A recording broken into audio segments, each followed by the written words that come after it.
I'd like to start by doing a few thank yous. So first off, I would like to thank the coach who has put me where I am today, Chris Lowry, the head coach at Chesterton. I would also like to thank the partner who has been with me throughout this entire journey for all 3 years, Dibble. I would also like to thank my opponents and also fellow teammates, Madi and Gianna, for all the work that they've done in making us the debaters that we are and really bonding as a team. I would also like to thank my parents who have encouraged me to join debate and given me the resources available to actually make me the debater that I am today. And lastly, I would like to thank IHSFA and the tournament staff for running this tournament as smoothly as possible and for getting this all organized. It really means a lot. But with all that said, I think it's time to begin. So just a quick check, are all 5 of my judges ready? Are my opponents ready? Then let's begin. Arms sales are increasing, followed by direct perpetuation in human rights violations. Emboldened by arms sales from the United States, countries like Bahrain and the Philippines are committing brutal human rights violations against the innocent. On top of this, Trump has shown that he would rather pursue economic benefits than human rights standards by cutting sanctions and pulling out of international agreements designed to limit rights violations. Because this unjustifiable inaction continues to persist in the status quo, my partner and I demand action. The United States, in order to ensure that the United States is a precedent for all others to follow, while guaranteeing that our country will never be linked to such horrid atrocities again, we affirm the resolution. The United States federal government should substantially decrease direct commercial sales and or foreign military sales of arms from the United States. We start our defense of the resolution with contention 1, the status quo. So point A, the U.S. is ignoring human rights in arms sales policies. From Rachel Stoll, a managing director, and Shannon Dick, a research analyst for the Stimson Center, November 7, 2019. The global arms trade largely operates in the shadows. Recent policies risk backtracking and undermining U.S. interests. Trump released a new conventional arms transfer policy that emphasizes the U.S. economy rather than viewing arms sales as tools to achieve foreign policy goals. The administration continues to support campaigns that have caused humanitarian crises, and in 2018 policy eliminates decision-making criterion that examine a country's record of behavior on human rights. So, in order to reverse the inaction of the status quo, my partner and I present to you the following plan. Plank 1, mandates. The United States federal government should halt all direct commercial sales and foreign military sales of arms to Bahrain and the Philippines, admitting no exceptions. Plank 2, enforce administration as normal means. Plank 3, funding as normal means. And Plank 4, intent. The affirmative team reserves the right to clarify the intent of the plan. Now moving on to Scenario 1, Bahrain. Subpoint A. Bahrain's human rights record continues to get worse, but the international community is ignoring it.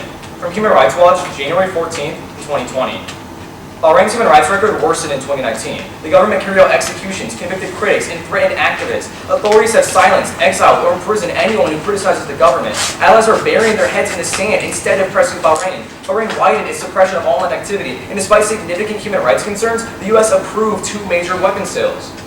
And subpoint B. Our arms sales policies have made the crackdown worse. From Lucille Berwick, writing for Miss Magazine on October 24, 2019.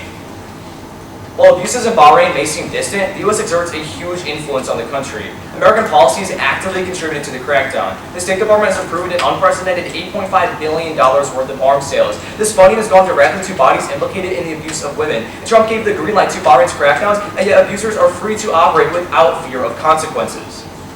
Subpoint C. Instability is against national interest and perpetuates human rights. Arms sales can act as leverage to solve. From Jody Vittori, scholar in the Democracy, Conflict, and Governance Program for Carnegie Endowment for International Peace, February 2019. Instability in Bahrain poses a significant threat to U.S. strategic interest. Another sudden uprising by Bahrainis could threaten the ability of the U.S. to keep its bases. Since restrictions on arms were lifted, Bahrain has been in a massive spending binge. Breakneck spending may create pressures on the stability of the regime. This potential for instability has important strategic ramifications for the U.S. Given its pivotal role in supplying nearly all its weapons, the U.S. has leverage. Now in Scenario 2, the Philippines. Subpoint A. The Philippines' human rights record is atrocious. From the International Trade Union Confederation, October 12, 2019. The government is targeting activists through red tagging, exposing them to violence and murder, coordinating police raids on children held at gunpoint. Extrajudicial killings have been given a free pass, and those killed number a staggering 27,000. Yet, subpoint B, U.S. arms sales are increasing, despite concerns over human rights. From William D. Hartsoon and Christina Arabia, the Center for International Policy in 2019. Sales of concern include a deal for the Philippines, where police and military forces had engaged in extrajudicial killings that left thousands dead and injured. The sales increase comes at a time when Trump is supposed to make it easier to sell and harder to track U.S. firearms exports. So point C. The U.S. is able to solve democratic backsliding by respecting human rights. Philippines is open to reform. From David Timberman, the Carnegie Endowment for International Peace in 2019. When backsliding yields situations that are fluid and ill-defined, taking action to defend democracy becomes particularly difficult. This is true for the Philippines. The U.S. government has long and influential relations with the AFP. At a time when human rights and democracy are under attack in the Philippines, the U.S. government ought to support Filipino-led efforts to defend human rights. The situation in the Philippines is dynamic, and investments in human rights have the potential to make a difference. Despite Duterte's efforts to weaken checks on his power, there are civil society and educational organizations that are committed to defending democracy. Now, on to solvency. So point A. A clear signal from Congress will rein in Trump's commercially centered policy and end U.S. complicity in war crimes. From Nicole Austin Hillary, a U.S. program director, and Sarah Bargent, a Washington director for Human Rights Watch in 2019. Congress can show allies and adversaries that while Trump may embrace cruel foreign leaders and policies, U.S. voters still respect human rights. Congress has an opportunity to demonstrate that human rights remain a priority. Although the executive has predominant power, Congress can be a vital check while also vigorously promoting a foreign policy that safeguards basic rights. Blocking weapon sales to repressive leaders would rein in Trump's commercial-centered approach while sending a clear message. The U.S. will not be complicit in war crimes. So point B. The U.S. sets the standard for global arms policies. From Stolen Date 19. The arms trade is a legitimate policy tool. The U.S. holds considerable influence over arms policies and should serve as an example for national approaches. Responsible policies uphold human rights, and recent policies risk backtracking and undermining U.S. interests. Policy recommendations include aligning arms sales with the conduct of partners to ensure human rights safeguards, and enforcing existing law by restricting transfers to nations engaged in human rights abuses. And lastly, subpoint C. Reducing arms sales would increase diplomatic flexibility. From A. Trevor Thrall, an associate professor at George Mason University, and Caroline Dormany, a policy analyst at Cato Institute in 2018. Arms sales lack compelling strategic justification, amplify risks, and generate a host of unintended negative consequences. Greatly reducing arms sales would also produce two significant benefits. The first, greater diplomatic flexibility and leverage. The diplomatic gains from foregoing arms sales will outweigh other benefits from arms. By refraining, the U.S. will have diplomatic flexibility to engage with all parties as an honest broker. Now on to framing. Subpoint A. We have an ethical obligation to combat human rights violations. There are 8 priority issues. From Bjorn Fasterlund and Geert Tuminik, a PhD in law and PhD in philosophy, respectively, in 2013. Human rights violations are situations where people's fundamental rights have been violated. No prevailing legal framework can justify the violation. No consideration of another nature either. Human rights understood as fundamental moral rights of humans necessarily imply perfect duties admitting no exception. Subpoint B. Aiding human rights abusers is wrong in and of itself. Arms sales should be rejected even if others will fill in. From Jamie Gaskar, an associate professor in international relations at Plymouth University in 2013. The argument that behavior is justified because others would act the same way is morally unsatisfactory. The argument that others will is a tragic view of human behavior, which implies that unethical behavior is inevitable. The consequentialist argument that if we don't, others will needs to be weighed against the constant view that profiting from violence and aiding the suppression of human rights are morally wrong in themselves. And lastly, subpoint C. Default to probability. Any other model of risk calculus collapses in on itself. From Oliver Kessler, professor of sociology and history in 2008. If risk is defined by potential loss, then focus on dramatic attacks to marginalization of probabilities. The highest degree of improbability becomes irrelevant as the measure of loss goes to infinity. If one factor approaches infinity, risk management breaks down. In contrast to risk frame and logical probability, the logic of catastrophe is not attempt to provide means of absorbing uncertainty. For all these reasons, I can see nothing but firm valid case today on 6.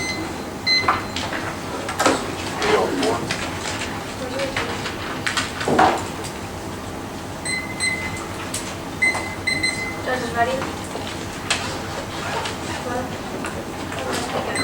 Okay, so you're stopping sales to Bahrain and the Philippines, correct? Yep. Are these sales permanent, or ending the sales permanent? Okay, so what our plan is doing specifically is it's setting human rights safeguards, and under those safeguards, we are immediately reducing arms sales. What are the safeguards?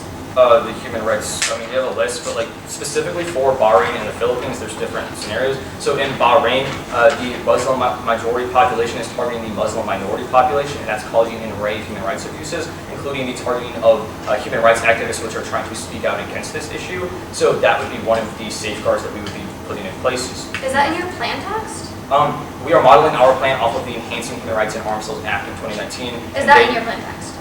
Like we said, we model our plan off of that, and we have a list of all the human rights violations. Can I see your plan text? Yeah, so our plan text is right here.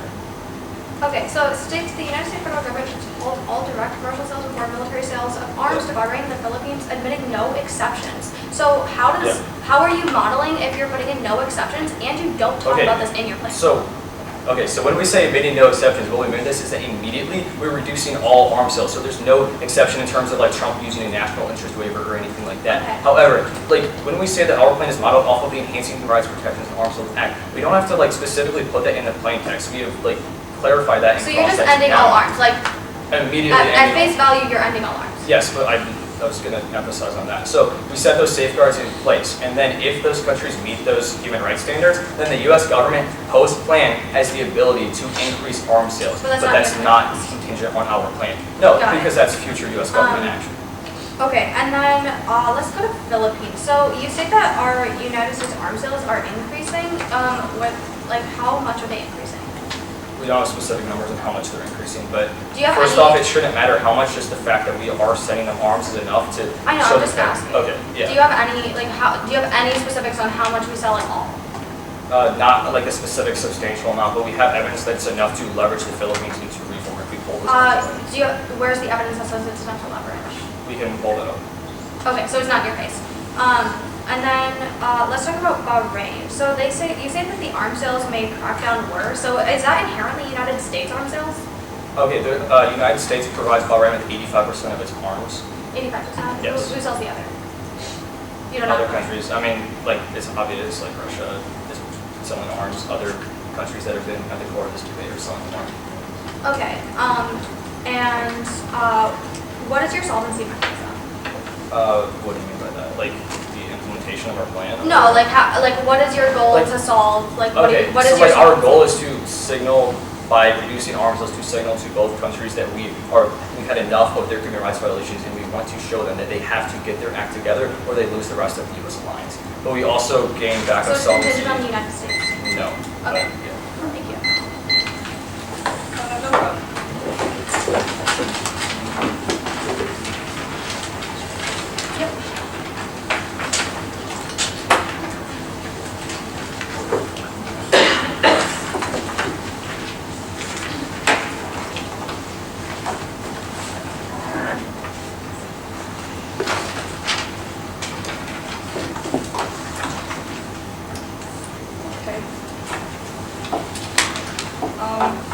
I'd first like to start off by saying some thank yous.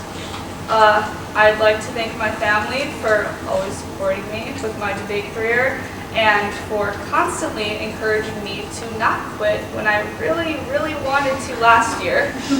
I'd also like to say thank you to my partner for remaining positive after every single round where I have convinced myself that we lost. You have been my emotional pillar, and I love you and I miss you.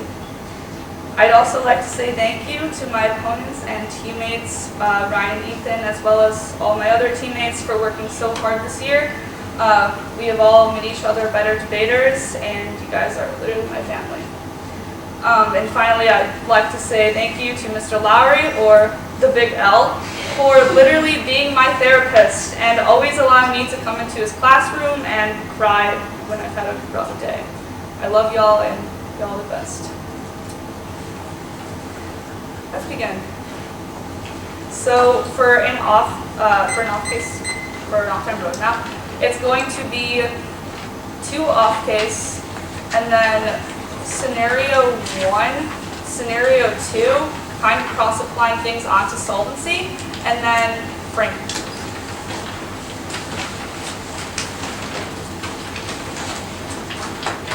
Did everyone get that? Are you ready? Judges, are you ready? Okay, let's begin. Starting with the Vietnam disadvantage. This thesis of the disadvantage is that ending sales to the Philippines will make them turn to China for future arms sales, which means Vietnam will get nervous by an increase in China's influence in the Philippines, and they will completely deck the Association of Southeast Asian Nations, pronounced ASEAN. China's influence and their hegemonic intentions within these regions harms the unity of ASEAN. When ASEAN is decked, that makes it impossible to prevent starvation in Southeast Asia. Subpoint A is Vietnam is strengthening ASEAN now, but it's on the brink. That's Hu Lei Thu, writing for the Brookings Institute in 2016, explains the need to keep ASEAN relevant is better understood among some than others. Vietnam may reinvigorate the association's Vietnam position has become more critical. Vietnam is the most active climate and also prominent of peaceful rule-based dispute resolution. It has consistently emphasized ASEAN's central role in facilitating regional dispute management and supports the association's centrality. Vietnam recognizes long-term dangers of China's hegemonic ambitions which jeopardize Southeast Asia multilateralism. ASEAN has remained one of the main pillars of Vietnam's foreign policy. And subpoint B is the U.S.-Vietnam relation is in Goldilocks now, but the plan forces the Philippines to pivot to China. That makes Vietnam nervous and they deck ASEAN. That's Helen Clark in 2016, who explains Vietnam has thus far remained friends with both the U.S. ASEAN will play an important role in further disputes in the South China Sea and provide balance, standing, and stability. The U.S.-Vietnam relationship has been on a steady path towards improvement since the end of the war and the resumption of diplomatic relations. Vietnam must also factor in Duterte's off-color and outlandish comments. His pivot to China left many wondering if this means regional shakeup and another reason to place faith in ASEAN.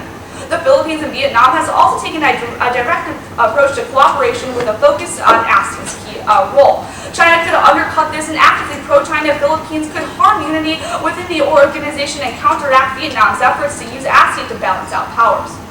And finally, the impact is ASEAN unity is key to prevent starvation in Southeast Asia. It facilitates the flow of stable crops and creates effective policy frameworks. That's Konstanza Molnarska, writing for the Chess in 2017, explains as regional structure, ASEAN addresses internal dimension of regional food security. ASEAN regional food security governance is treated by both a necessary impetus for interregional food trade and a mechanism in facilitating the food flow of stable crops such as rice. ASEAN seeks to sustain increased food production, promote conducive markets and trade for agricultural commodities and inputs, ensure food supply stability. ASEAN is a food surplus governance, improve food distribution among ASEAN. The exponential character of food security makes it a highly political issue. States are not trying to relinquish authority and when they touch national security and survival. Now moving on to the interoperability disadvantage. Subpoint A is Trump's new armed policy will improve interoperability and not require U.S. interventions. That's Zachary Cohen and Lauren Cohen, writing for CNN in 2018, explained that partners who procure American weaponry are more capable of fighting alongside us and ultimately more capable of protecting themselves. Providing our allies and partners with greater access to American arms will also reduce their reliance on Chinese knockoffs, but also on Russian systems. Trump teased out the new arms policy transfer. The U.S. will be short-circuiting the arms transfer process to help its strategic partners' defense capabilities. B is the U.S. and the Philippines plan to increase joint military exercises. That's the Military Times in 2018. The Philippine military said its joint defense and security activities with U.S. forces, including annual combat exercises, will increase next year.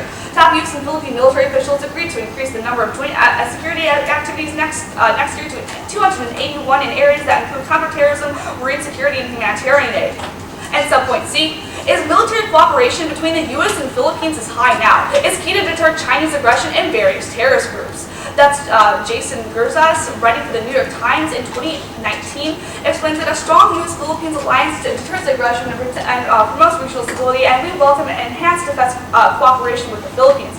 Washington and Manila suggested that the security front, their ties remain tight. Both sides recognize the importance of a strong Philippine alliance to enhance security in the region, including greater military cooperation. Now, moving on to scenario 1. I will have 2 responses to this.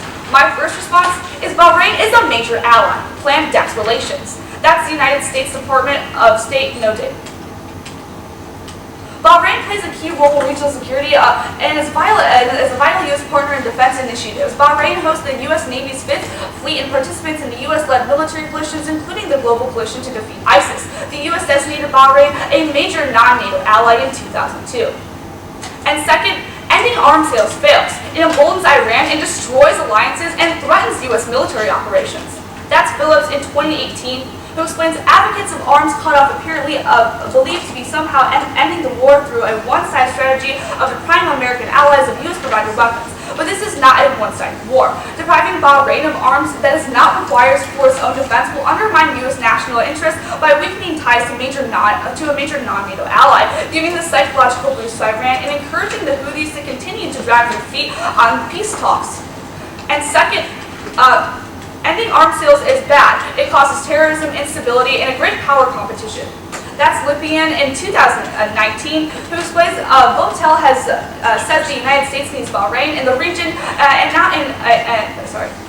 is not in a position to cast them aside because of domestic conditions there. It is important that we acknowledge with a degree of humility that there are some things beyond our power to change. He said, we recognize the strategic importance of the central region of our national interest and the 4 key reasons why we must remain engaged to preserve them. Now moving on to scenario 2. I will have 2 responses here. My first response is free military aid is an alt cause the affirmative does not address.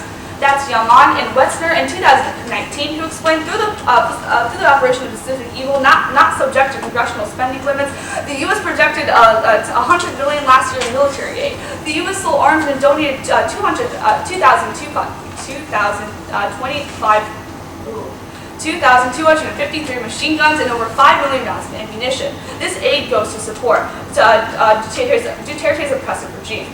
And second, Israel will just fill in for the lack of U.S. sales in the Philippines. That means they don't sell for human rights. That's the Times of Israel in 2018, who explained Duterte told the President William that his country would henceforth only buy weapons from Israel due to its lack of restrictions.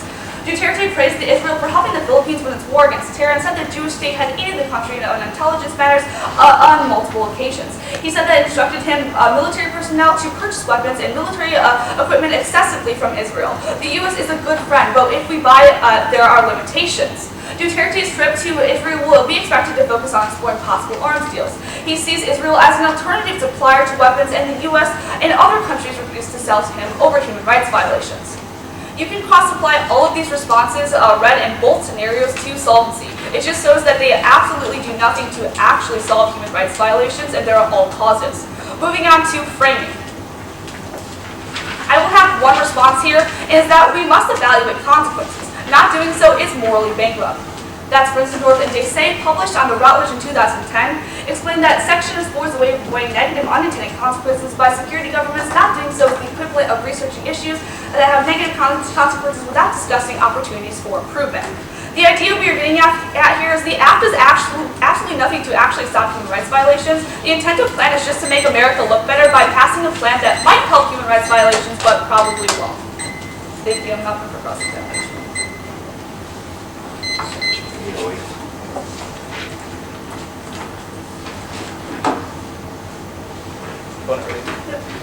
Are all of my judges ready?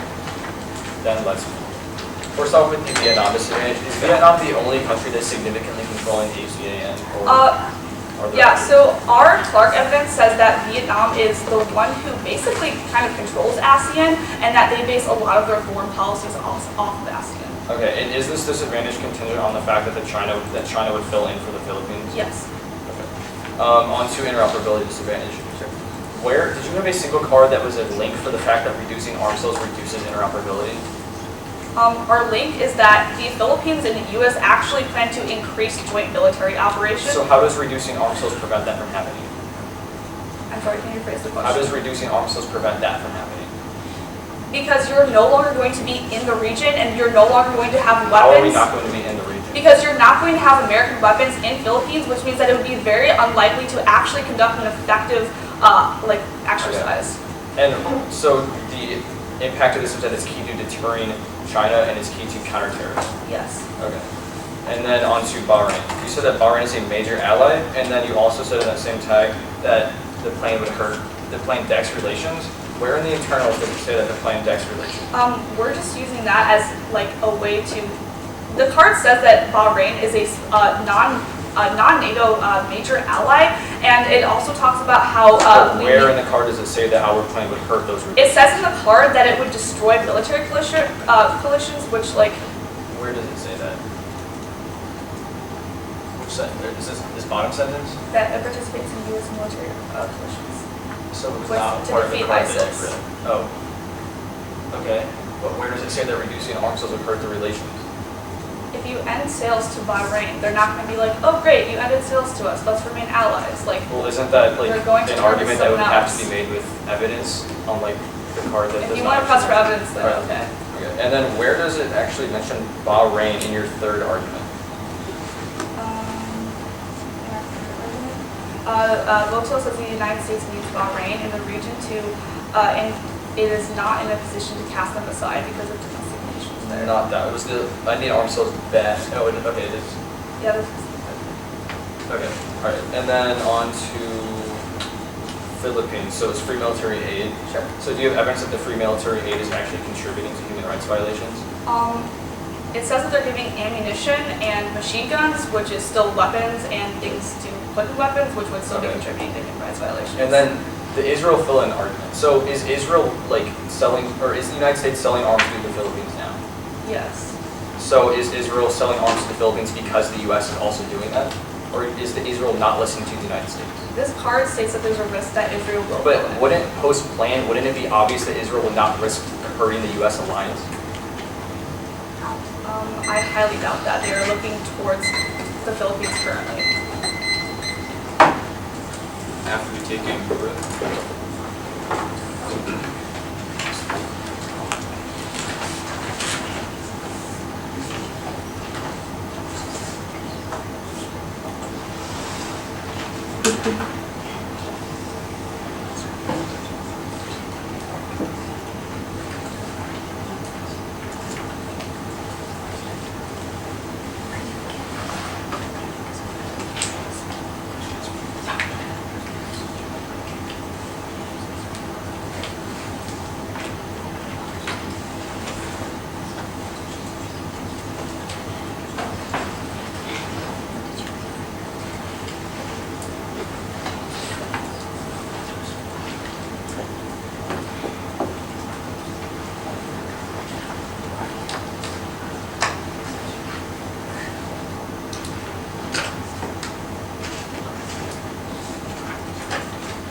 I'm 335 Main.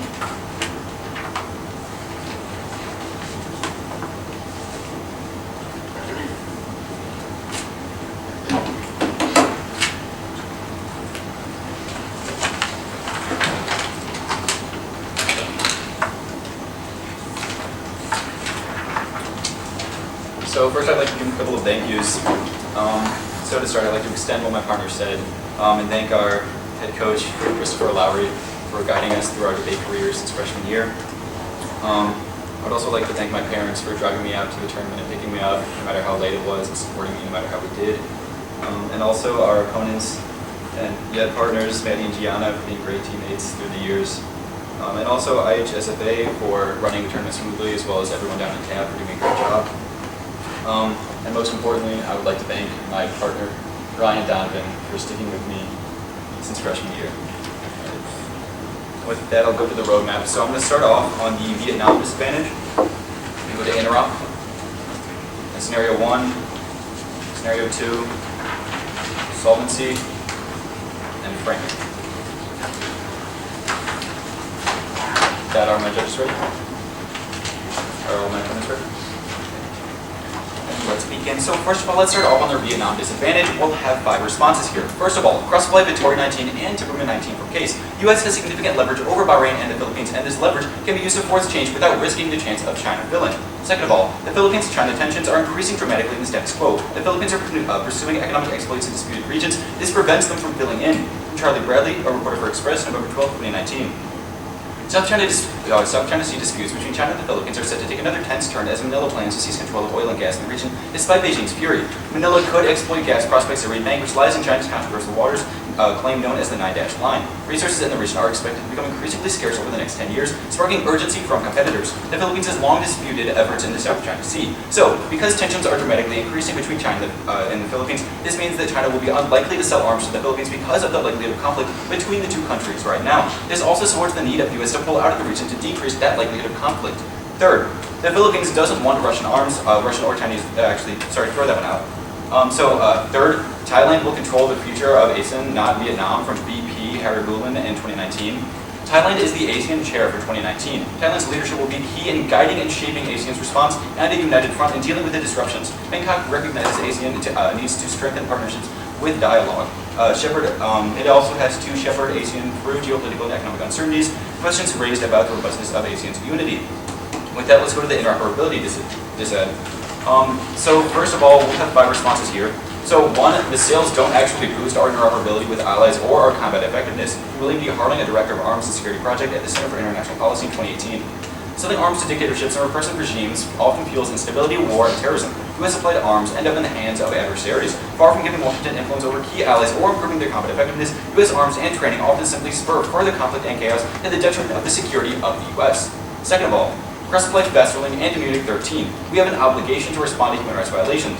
So, listening to the impact of this DA shows the rest of the world that we're willing to accept human rights because of decreasing military successfulness. That's absurd.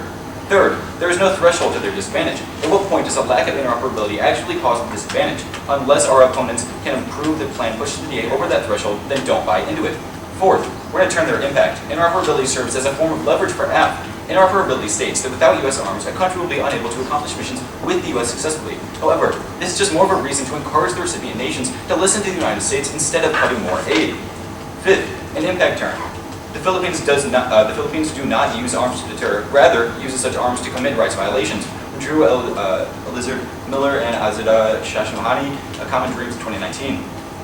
U.S. support has been critical to the rise of Duterte's military and police. The U.S. sent over $193.5 million in military aid to the Philippine military and police. The U.S. helped inaugurate Duterte's drug war. Duterte has imposed martial law on the island of Mindanao and increased militarization and bombings there, backed by the U.S. have caused the displacement. U.S. military aid does not serve to defend the Philippines against invaders. Rather, it is being turned against the vulnerable and marginalized. Now let's go on to their Bahrain scenario. So their first argument here is that we want to deck relations by passing our plan. First off, the United States is able to apply pressure without risking the alliance. Mark D. Lagon, a senior fellow for human rights at the Council on Foreign Relations in 2011.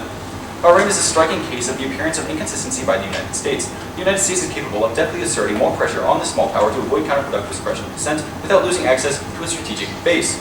Second of all, extend Victoria 19 from case. Bahrain is especially vulnerable now to change because of the weakened security sector and economy. They need U.S. support, and pulling out arms can act as a signal to encourage them to reform without compromising the alliance. Bahrain's dependence on the U.S. and their current economic fragility means that doing something like ending arms would simply encourage them to increase their alliance with us further, not to decrease it. Next, they try to argue that our plan is going to embolden Iran. First off, cross-apply Thrall and Dormy 18. Reducing arms sales increases our diplomatic flexibility. By doing so, we're more likely to be able to negotiate with Iran to come to a peaceful conclusion rather than continue fighting. Second of all, also cross-apply Berwick 19. Current arms sales to Bahrain are already destabilizing enough in the region. Our opponents have to argue that maintaining arms sales is better for tensions, which is proven wrong by the status quo. Third, turn it. The fact that Bahrain may be worried about Iran means that they'll be more likely to try to maintain the U.S. relationship rather than killing it. If Iran is truly a threat to Bahrain, they'll be pressured into maintaining the U.S. relationship in order to maintain their own national security. At such a tense time, Bahrain can't just switch to another country. The U.S. is their only hope in this matter. Fourth, Trump's actions outweigh. Look at the status quo. We've been constantly increasing arms, and although we've proven that that is clearly not a good idea, the Iranian response shows that overall what Trump does is clearly more important. That's why we have a more logical response to reduce arms sales, because it demonstrates that Iran are committed to achieving a bilateral agreement that involves de-escalation techniques. Fifth, the deterrent effect of both allies has been an abject failure. In an actual conflict, they would stay out of the fighting. From Andrew Exum, a contributing writer at The Atlantic, June 2019.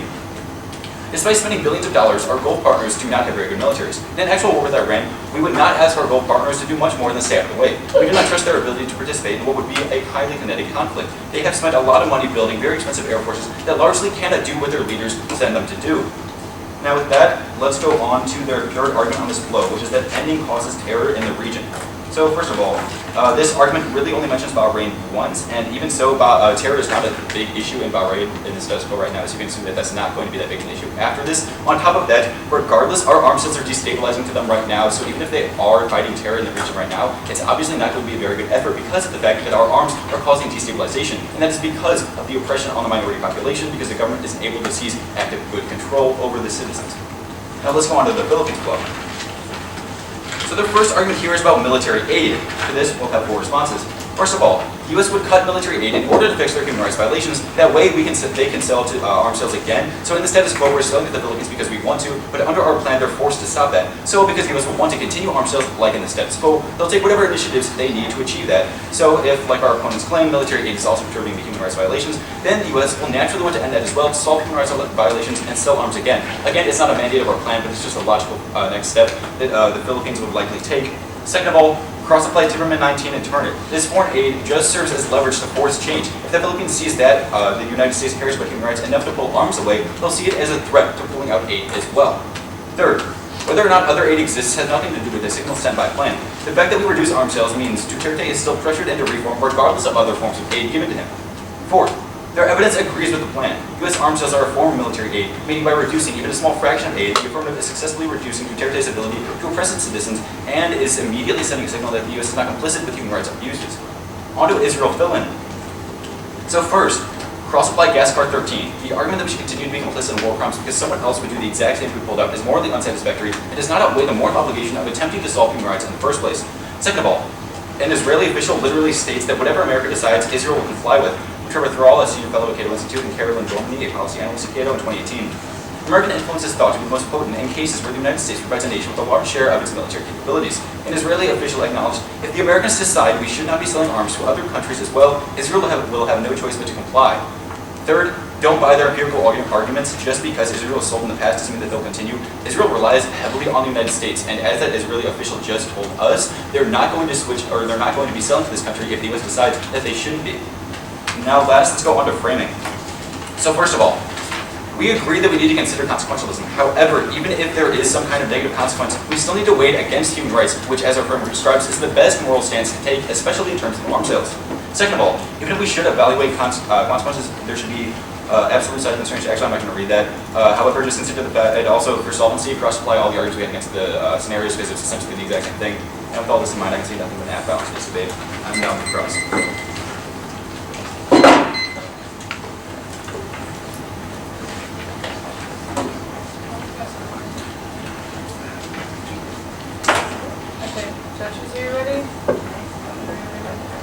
Then let's begin.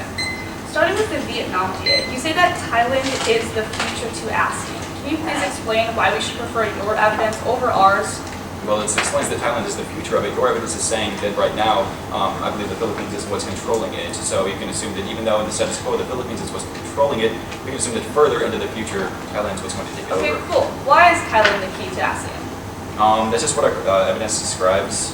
Can you please elaborate? Okay, so Thailand is the ASEAN chair for 2019. Their leadership is key in guiding and shaping ASEAN's response and United Front dealing with the disruption. So again, they're just taking a large part in it, so it's not necessarily like... Okay, cool. Would a passing plan also affect Thailand since they are a member of the Southeast Asian community and any Chinese aggression or expansionism would trigger the disadvantage? I guess you could say that, but it's not a very strong So point. you can see, okay, cool. Let's move on to interoperability. So you say that that sales don't actually boost effectiveness, but this card is not specific to the Philippines nor the Bahrain. Well, it's essentially talking about repressive regimes, and if we sell to them, it actually fuels the instability. And as our own 1AC evidence says, we're essentially fueling that sort of instability and oppression in these countries. So by doing so, that's also countering the counter-terrorism efforts in those countries. So arms sales actually destabilize more than they help. Okay, thank you. So you say that there's no threshold to the disadvantage. Can you please explain how there's not any counter-terrorism or terrorism attacks going on in the Philippines? No, so what we're arguing there is against the impact. We're arguing at what point does it actually cause China to take action on the Philippines? What does interoperability have to do with China filling in? No, not China filling. I'm talking about China aggression. That's your impact, right? I'm very confused. Well, your impact is cooperation is key to deter China, right? Right, it's mainly also about towards counter-terrorism. Yeah. So can you, okay, never mind, let's move on. So you say that the U.S.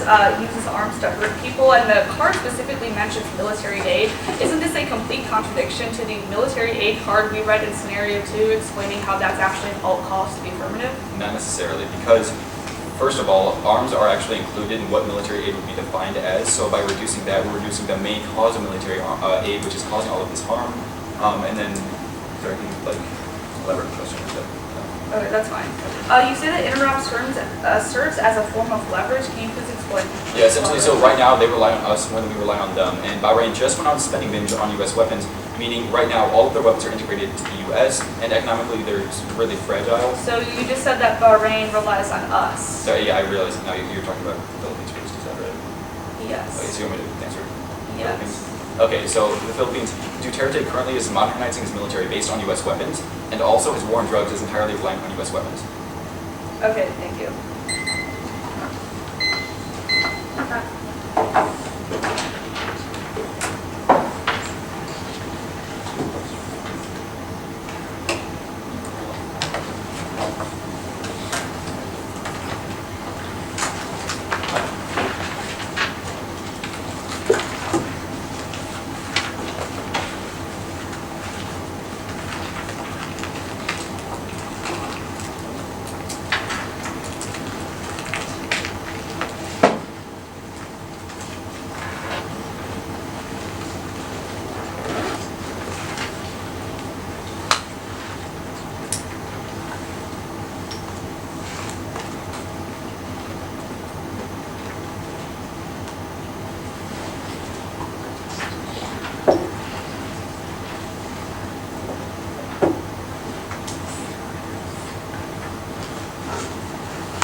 Before I begin, I'm going to do some thank yous.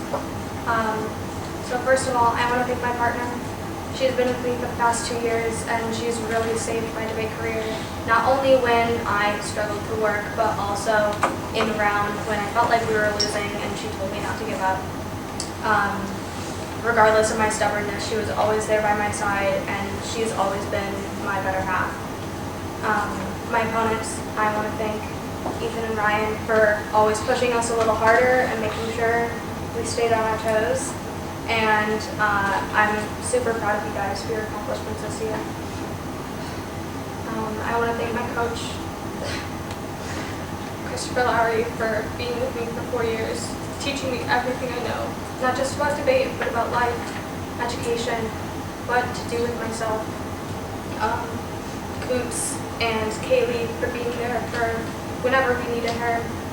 I want to thank all of my teammates and even my opposing teams for always pushing us further, always being there for us, and always supporting us, even if we weren't on the same team.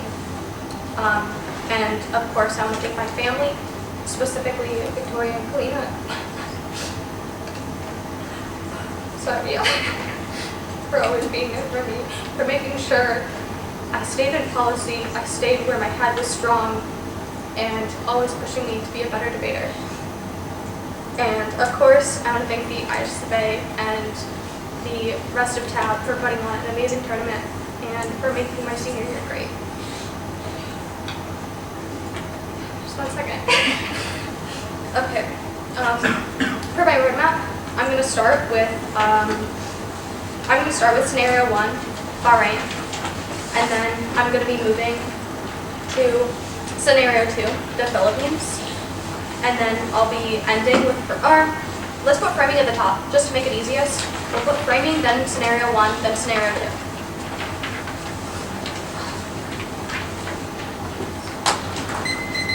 Are all my judges ready? Are my opponents ready? Then, let's begin. Starting with framing. First, they say that they agree with the idea that we should be weighing all of the consequences of the round.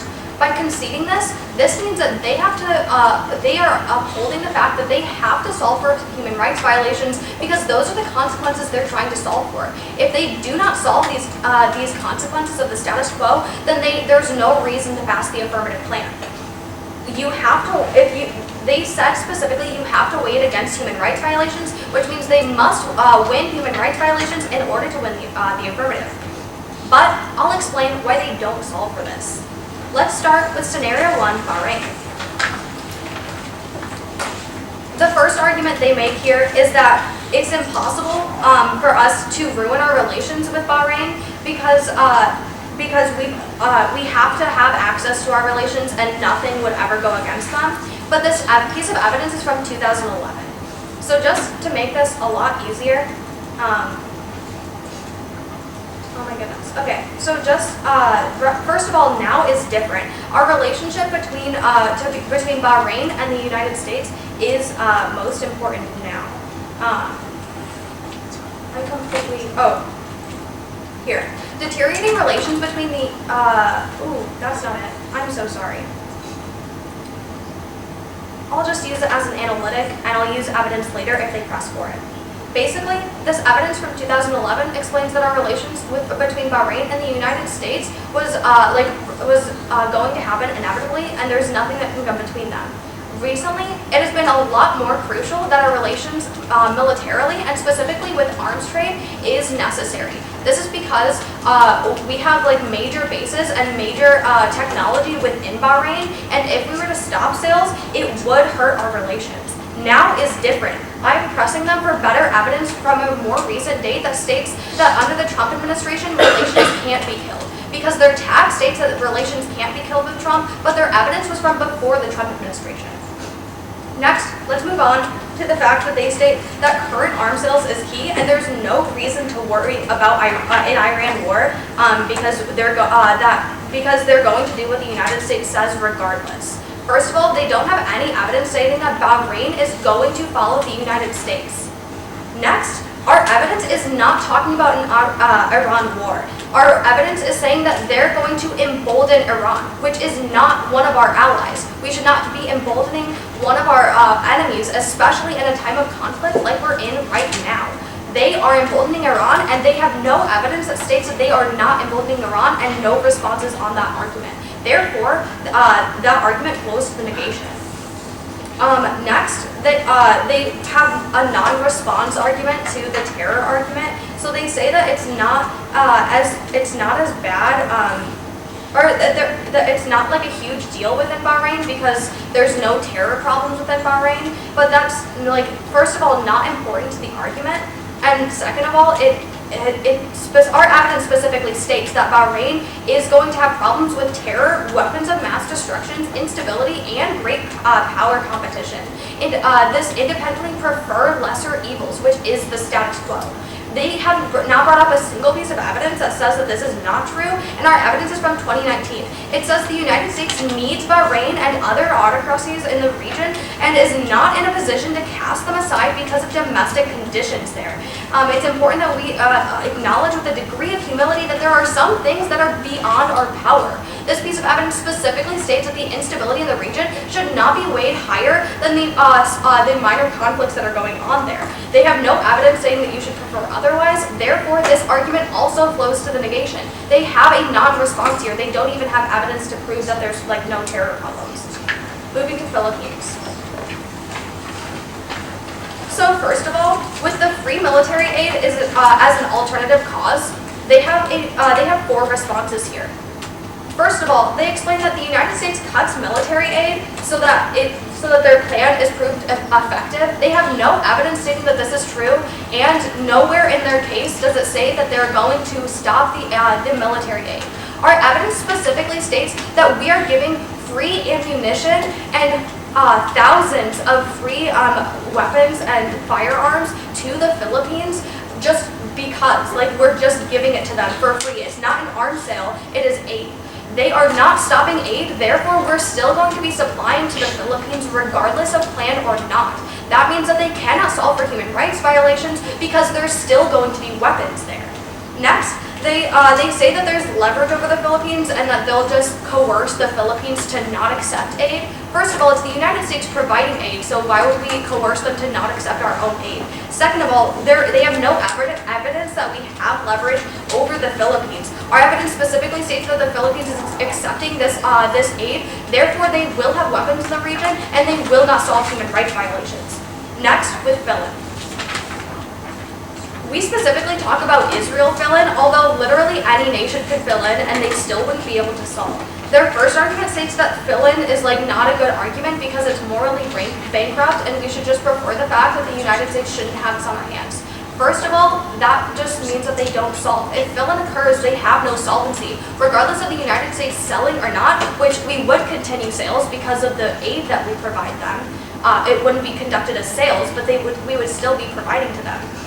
Because of fill-in, they would not have any sort of solvency, and they don't argue the fact that fill-in will not occur. Next, they state that Israel will comply with the United States no matter what, but their evidence specifically states that when asked. Nowhere in their plan do they ask Israel or any other ally to follow along with the United States. Their evidence says that Israel will comply with the United States when asked to comply.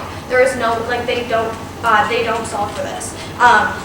Our evidence says that Israel and Duterte were having talks to conduct aid, and they say don't buy empiricals, but literally within the last 2 years, Israel and Duterte have had conversations about beginning arms sales and the Philippines moving away from the United States. This is not a good thing, and that just proves that they're not going to solve. If you don't believe empiricals, then you're just not believing real-world examples. So if you look back at the beginning with Bahrain, if you look back, the problem with relations, ending arms sales, and the massive problems with ending sales to Bahrain, and the fact that they cannot defend themselves in these aspects, means that there's no reason to vote on this scenario. And then specifically with Philippines, there's no reason to vote for the affirmative because they cannot solve for the harms that they present. They can give you a sense of moral achievement, but it is not moral to give the United States this high power when we're not solving any of the problems, and the sales would continue. We would just be giving them for free, and they don't say that we don't do that. And for these reasons, I can only see a vote in the negation.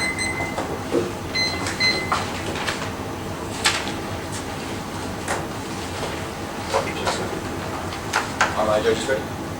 Opponents ready? Yes. All right, spin. So first off, on your relations argument, Yeah. how has the relationship changed since 2011? The relationship has changed since 2011 because we've drastically increased our defense industrial complex, and we've been giving them a lot higher tech of arms. However, would you say that they have, if anything, become more reliant on the U.S.? Yeah, they've become more reliant on the U.S., which is why relations would be harmed because we're quickly ending arms sales with no. But if they're reliable on us, doesn't that mean that they can't really exist without us? That's not necessarily true. They just can't exist without weaponry. They can turn to anybody else. Okay, and what's the impact of that anyway? The impact of that is that you don't solve. But if we kill relations with them, what does it matter if we kill relations? That's not good. But how? How is it not good? You're stopping Even arms if we kill sales. relations with a repressive regime, what's so bad about that? What's bad about that is that it doesn't.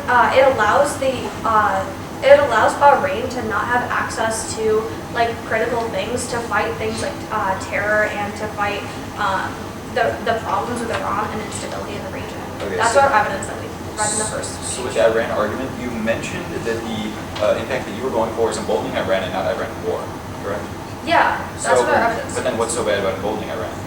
Emboldening Iran is bad because we shouldn't be emboldening our enemies. But what's it going to escalate into? I mean, it could eventually escalate into war, but that's not the argument that we're presenting. But what is the impact of the argument you're presenting? You can say it's bad, but to what extent is it bad? When is it actually going to hurt us?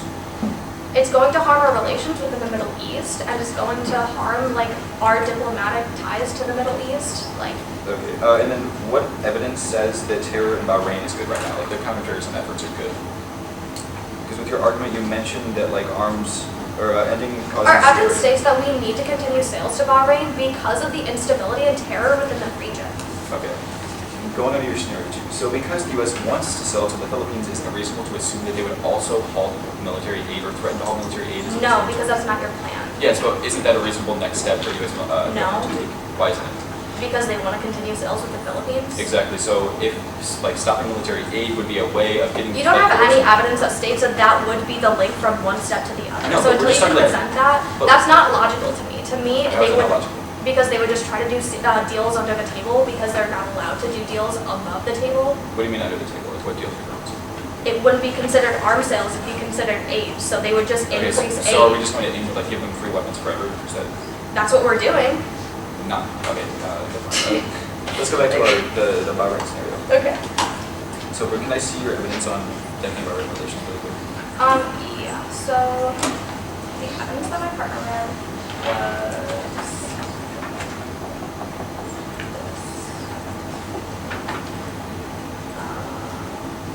You know, it's not- my partner has the evidence. If you want to see it, I can show it to you right now. That's okay. Okay, that's fine.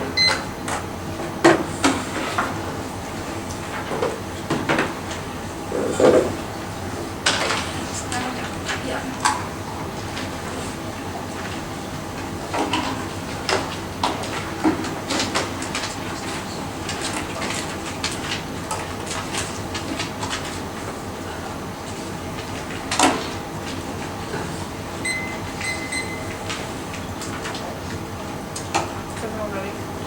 For the roadmap, it's going to be the Vietnam DA and then interoperability.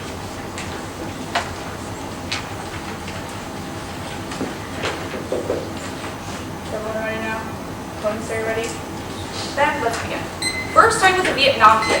Their first response is cross-apply that the U.S. still has leverage. I will have one response to this.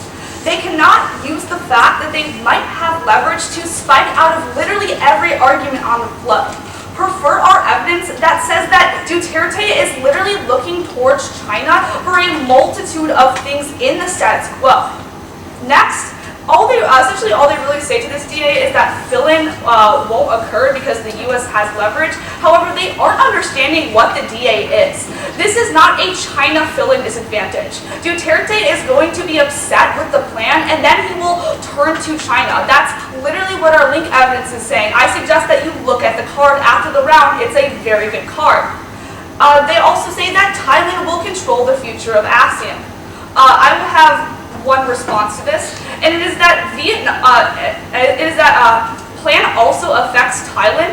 The link is a pivot to China, which is going to disrupt the ASEAN community. Thailand is in the ASEAN community, so thus it'll also make them be nervous about the Philippines' pivot to China. But also, they completely concede both the link and the impact, so pull those through. That means we get 100% of the impact. But to further expand on that, ASEAN is vital for survival. The Zek Parman in the ASEAN Post in July of 2018 explains the global population is expected to hit 8 billion in 12 years. ASEAN could hold the key to feeding this unprecedented number of people. Countries can look beyond domestic political survival. A difference involves engaging in 600 million or so people who live in rural areas. Before addressing climate change, there are a host of other challenges that need to be overcome. The various produce need to be stored securely to reduce wastage. Expanding further on the impact, we win on magnitude. Passing the plan means decking ASIN, which kills the agricultural ways of producing food and destroys effectiveness in food production. This leads to a starved Southeast Asia. We win on magnitude because our plan affects the entirety of Southeast Asia, not just the Philippines and Bahrain, especially when the affirmative can't even solve for their own advantages. Second, we win on time frame. It is likely that once the affirmative plan is passed, Duterte isn't going to be like, okay, I'm just going to leave myself vulnerable now. He's going to pivot to China and get these weapons through other ways, which means that the DA will be triggered faster than human rights can be solved in the Philippines and Bahrain.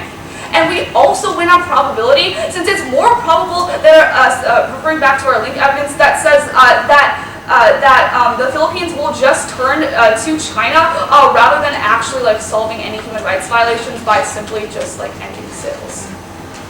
But moving on to interoperability. To give a brief summary, we sell a lot of weapons. Our weapons are designed by our companies in order to work with our systems. Our systems are our air defense, our air radar, and our air missiles, which all work together to coordinate. our systems work together, and they are all commonly made with common language and common organization. Their scenarios and advantages don't outweigh for the following reasons. First, they say that sales actually boosts effectiveness. I will have two responses to this. My first response is their card is not specific to neither Bahrain nor the Philippines. Prefer our evidence that literally says we are currently working in Philippines and Bahrain to prevent terrorism. Second, this is a contradiction. They literally say that interop is good and then go right back to saying it's bad. Choose one. Next, they say that they have an obligation to do case. I will have one response. The effects of plan are far worse than the effects of the disadvantages are far worse than the effects of plan. Let's think logically about the plan and what they actually do.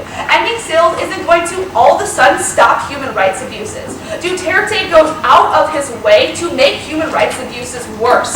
It'll be easier for him to just turn to China than to actually take steps to prevent human rights violations or simply to just pivot to China.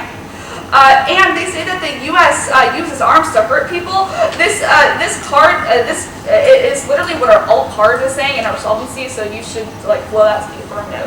And they say that there's no threshold, but our impact is specific to counter-terrorism efforts within the region and key to preventing that. We're not talking about the future possibility of a war. My fifth response is we are blindsiding them. That makes an ally mad for no good reason. This could have many different impacts. It could hurt relations, it could cause them to turn to someone else, and it can make them want revenge. For all these reasons, I see no vote for indication. Thank you. Absolutely.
Is going to be case with Bahrain scenario, and then the Philippine scenario, and then framing, and then the two disadvantages. With that said, are my opponents ready? Are my judges ready? Then let's.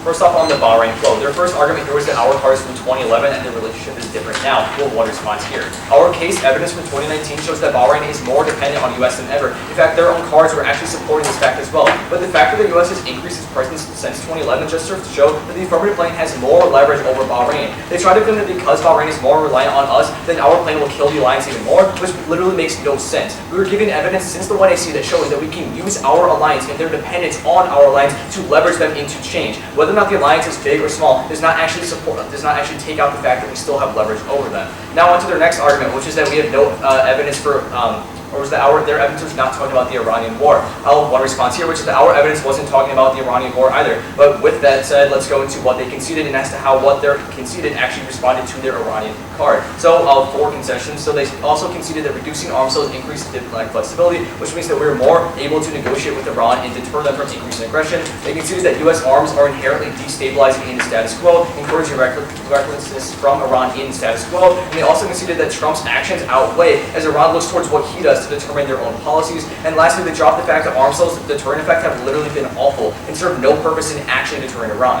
So now on to the counterterrorism impact, which is the last card here. I'll have 2 responses here. First, our first argument was stating that they have the burden of proving that the U.S. alliance has been successful in countering terrorism and that terrorism has actually been an issue. They have to prove that terrorism has actually been significant in Bahrain. And secondly, our opponents conceded the fact that arms sales are inherently destabilizing, which hurts counterterrorism efforts. This turns the argument because U.S. arms sales have done literally nothing to actually solve counterterrorism efforts.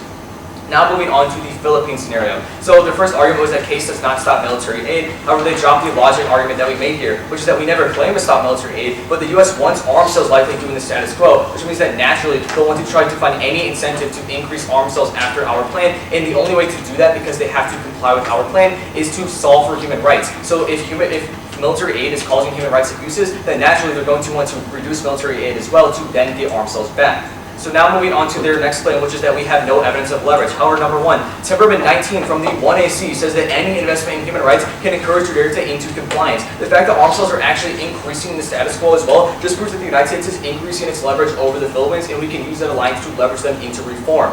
Next, their next argument was that any country can fill in. They tried to turn Israel fill-in into any country fill-in. Now do not buy this. Their first response here was only Israel fill-in, so don't turn this into another country fill-in. And then also their next response for Israel was that our card was only talking about when Israel is specifically asked from the U.S. However, that's not what the card was talking about. It's stating that Israel models U.S. arms policy in order to avoid risking the alliance. The fact that we were selling the Philippines arms now means that we're giving Israel the go-ahead to increase arms sales as well. But post-plan is different because we changed the arms sales policy, which means that Israel would also change their own arms sales policy to avoid risking the alliance with the United States. Now moving on to framing. The only response here was they tried to claim that we conceded that we need to solve for human rights. However, no. We're stating that even with consequentialism, you can have our own framework from the 1AC, which is that we need to prioritize human rights above all else. The fact that your impacts don't affect human rights means that they shouldn't be weighed under our framework. We have to find any single solution that solves for human rights or that attempts to solve and prioritizes human rights, because otherwise we're supporting the inaction and the status quo, and that's what's perpetuating the problems that we're seeing today with Bahrain and the Philippines. But with that said, we'll now be moving on to the off-base disadvantages. First off, with the Vietnam disadvantage, I'll have 3 responses. First, the whole point of us saying that we have leverage is that we can use it where we want it, and in this case it works for a variety of reasons. Retort and Timmerman from our 1AC said the specific domestic situations in Bahrain and the Philippines, they're giving us leverage in a variety of different ways, including fill-in, which means that we are able to use our alliance to leverage them. Now, this would be fine if they actually responded to the fact that we have leverage, but they didn't, which means that they conceded our 1AC evidence that we can use our alliance to leverage Philippines into a switch to China. And also, secondly, they go on to argue that their plan isn't just trying to, that their DA isn't just trying to fill in, but it actually is. Like that's the link. And they also conceded in cross-sects that DA is contingent on trying to fill in, which means that they also claim that China gains the foothold in the Philippines by selling them arms, leading to the downfall of ASEAN. But again, as we already proved, China will not fill in. That's what our arguments have been talking about, and they've tried to shifted it away from trying to fill in, even when they conceded in cross-sects that that's all it's about. And third, they actually argue that plan also affects Thailand, but A, they give no evidence on the subject there, and B, they don't give a logical link as to how it actually affects Thailand, which means that I'll now be moving on to the interoperability disadvantage. Against here, I'll have 3 responses as well. First, they go on to argue that because our evidence isn't specific to Bahrain, it should be disregarded, but our card talks about how arms sales to suppressive regimes such as Bahrain promotes instability, like our 1AC evidence also talks about. There's a logical correlation that should still be considered in this card. And secondly, they said that interoperability was good, but we're just saying it can be used to leverage Bahrain into meeting human rights conditions because they think it's good. Interoperability serves as a form of leverage for the African. And lastly, Bahrain is incredibly reliant on the U.S., so it's not like blindsided them even matters because there's nothing that they can do about it. For all these reasons, I can see nothing but for ballot states to be.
Vietnam. Then interoperability. Then moving on to Bahrain. Philippines, and then Ukraine.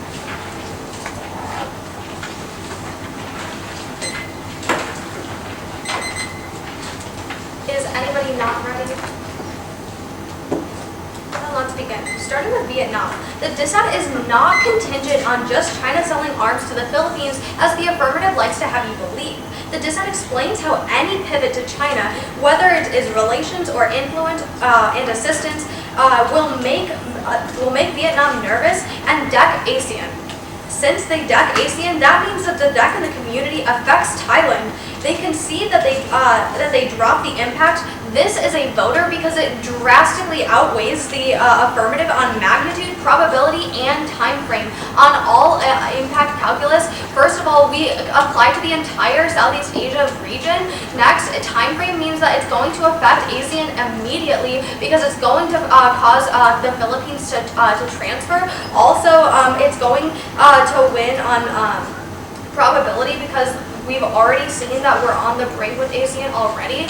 We can't risk something like this. They have no evidence against this. We win the link and the impact, which means you're voting on the dissent. Moving to interop. So first of all, they state that their evidence is only based on oppressive regimes, but they state that there's nothing that proves that interoperability actually boosts effectiveness, but this is not true. We've stated multiple times. The arms sales do boost interoperability with allies. It inherently facilitates joint operations. This is from Donovan Cavalry and from the U.S. Naval War College in 2018. U.S. has long used arms sales to influence smaller states, manage regional arms races, to encourage allies interoperability, contain rivals' capabilities, as well as support its own defense industrial base. It equips foreign militaries not only to defend themselves, but to use hardware in common with the United States, making joint operations easier. Our specific link talks about joint operations between the United States and Philippines. If we ruin those joint operations, then we're going to lead to problems with military cooperation, which then leads to a failure to deter China. Once again, that is terrible for that is a terrible deficit for the affirmative. They lack any defense on the impact or the link, proving that we have this dissent flow as well. Moving to Bahrain. So first of all, they say that they have more leverage over Bahrain, but fail to explain to you once again where that leverage is coming from. Once you stop all arms sales, there is no leverage left. You've already killed the relations. That's the evidence that we read. Moving once again, they state that their evidence isn't talking about an Iran war either, but that Trump's sanctions are going to outweigh when it comes to emboldening Iran. But that's first of all, Trump's relations are obviously not helping, but second of all, this is going to make things worse. They concede the impact to this turn. It's obviously going to make things worse between Iran and the United States. Thus, you're not going to vote for the affirmative on that. Moving to the terror argument, once again, they said that we have the burden to prove that it's actually, that there's terrorism actually in Bahrain. We're the only side with evidence that actually states that this is going on. They can't provide anything that states it's not going on or that it's ineffective. So you should prefer the team that actually has evidence on this issue. Next, they say that it's inherently destabilizing because they're stopping arms sales. That's not true, because then Bahrain doesn't have any weapons or doesn't have updated weapons to fight terrorism. They need the United States for these things, and cutting arms sales is not key. Moving to Scenario 2 Philippines. Also, moving to Bahrain, they have no evidence that actually states that they would turn back. So they're stating that they're destabilizing because eventually they're going to see that the United States is really important, and that's what's going to make them fight terrorism. That actually turns the negation, but that's not true because they have no evidence stating that that's going to happen. The affirmative relies on a lot of jumps and a lot of analysis and simple logic that's not that simple and requires evidence. Moving to the Philippines. They say that once again, free military aid is just going to be changed by the affirmative, but they have no evidence for this. Once again, this is too big of a claim for the affirmative to be making without evidence. you should vote on the negation on that alone. We are not stopping this aid. And once again, with Finland, obviously Israel doesn't follow the United States if they're already considering sales with the Philippines as our evidence states. You should prefer empirical analysis here. Moving to framing. If they don't solve for human rights violations and they can't prove complete solvency, then there's no reason to vote for the affirmative, not only because of the disadvantages that I've presented, but also because if you're going to weigh all consequences, you should weigh all of the consequences of the round. If they don't solve the consequences of the status quo, there's no reason for you to vote for the affirmative. Thank you. I believe you've made a recommendation.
So first, we have an outbound roadmap. I'll be starting on the Vietnam disadvantage, then going to interop, scenario 1, 2, framing, and then finally going over judge paradigms.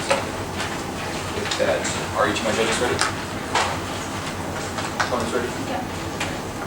Then let's begin. So first of all, let's begin on the Vietnam disadvantage flow. Now, their only argument here is that it's not contingent on whether or not China will fill in. However, their link here is incredibly faulty because the only thing they can say is that China somewhat moves into the region. However, this has literally no breaker threshold as to when they move into the region, when that will actually cause the effect of the plan. Effectively, China fill in is the only way to really ensure that ASEAN won't pass, and in that way, they don't win this because they refuse to refute our arguments from the 2AC, essentially explaining as to why the Philippines can't be filled in for through China because of sanctions and operability and other issues with the weapon systems. So for that reason, disadvantage F. Let's go on to the interoperability set. So first of all, their only argument here is that it's not true. Arms sales boost interoperability, and they mentioned one piece of evidence here, not specific about Bahrain and the Philippines. Now, given we also had fairly generic evidence, however, our evidence is specific to repressive regimes such as the Philippines, and because their evidence is just regarding arms sales as a whole, we can assume ours is much better. Because, as we explained in our 1AC, with Bahrain specifically, the arms sales right now that we're contributing to them are contributing to the instability in the region, which directly affects terrorism efforts. Meaning, what they're trying to solve for is actually, or what we're trying to solve for, can be solved for by fixing that instability, because it's different in oppressive regimes than it is anywhere else, and to any other random place that we sell arms to. Also, they dropped the fact that interoperability also serves as leverage to get U.S. arms back, so just assume the fact that if we are using interoperability, or if we do have any interoperable efforts with the Philippines, then they'll be more incentivized to get U.S. arms back and stop the human rights violations because they want that. Now moving on to the Bahrain flow.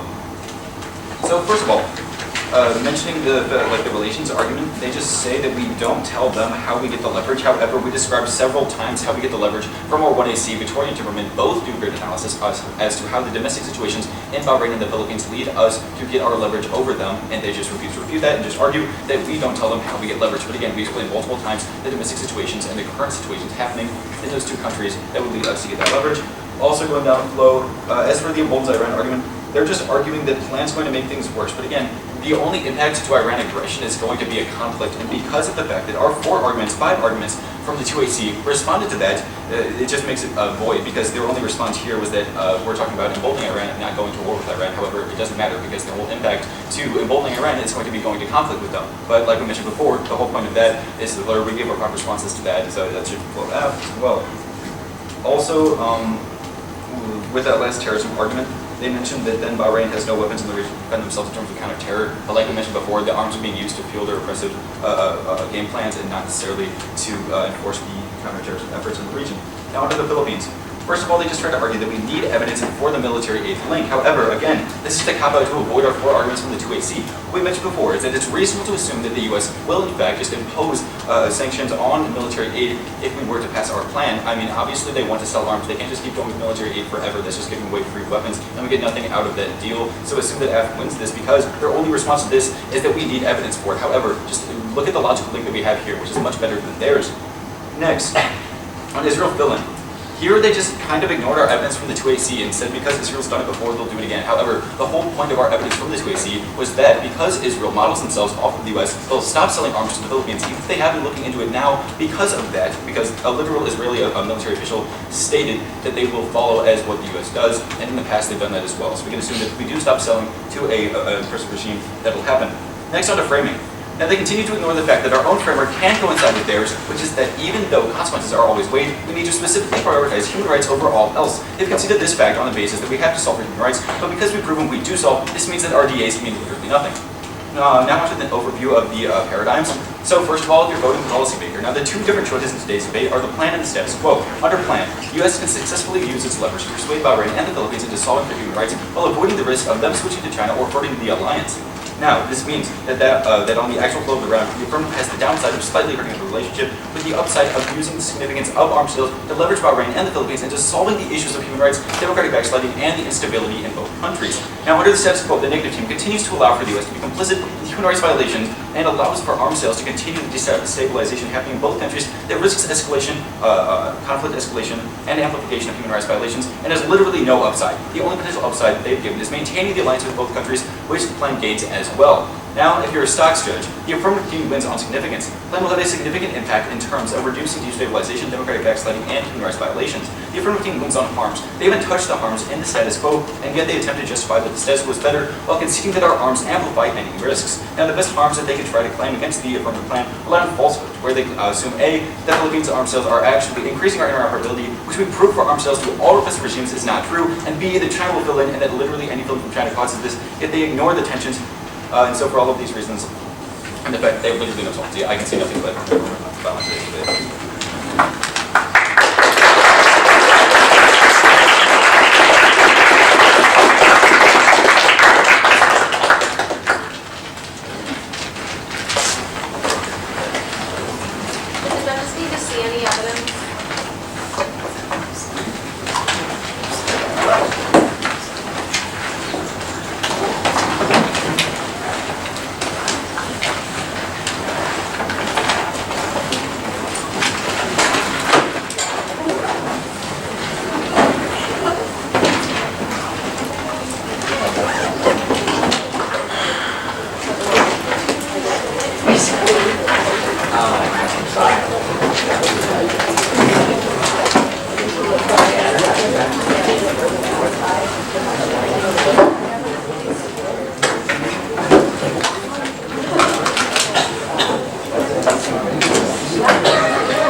All the water, yeah.